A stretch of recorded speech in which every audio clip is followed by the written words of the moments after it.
Yağış miktarının artmasını sağlar, hava kirliliğini önler. Doğal güzellikler sağlar, sıcağı ve soğuğu dengeler.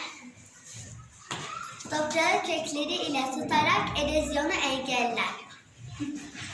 Çevre güzelleştirir, ülke savunmasında önemlidir. Gezme ve dinlenme yeri de insanlara iş olarak